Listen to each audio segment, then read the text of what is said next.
So today we're gonna make Squid Game cookies. This is baking soda And sugar. If you don't have white sugar, you can use brown sugar. Yes. Let's start. First, you turn on this. We know how to cook because I do it properly. So be careful. This is supposed to be medium heat. Oh my god. Yung...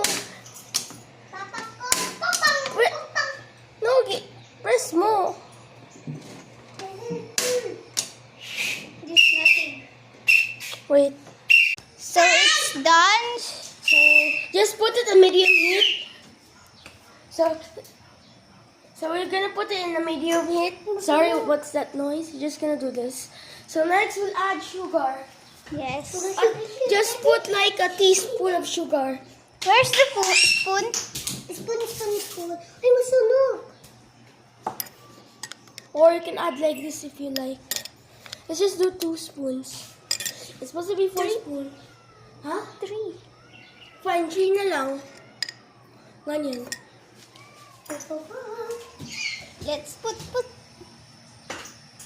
Now we'll wait. Ganyan mo.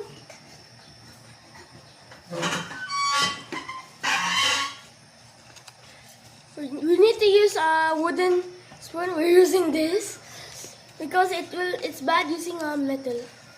So let's just wait. If it melted already, it's good now.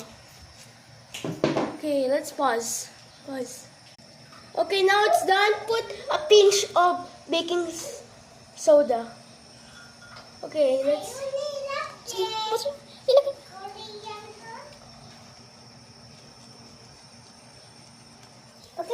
Oh, wow, look at this. Perfect. Okay, pause this now. And we're here. You need to put a paper, it starts like this, and put the oil so it will not stick.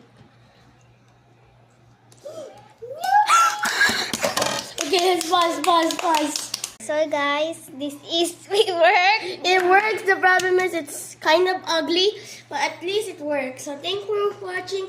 And it looks ugly. Let's just eat it.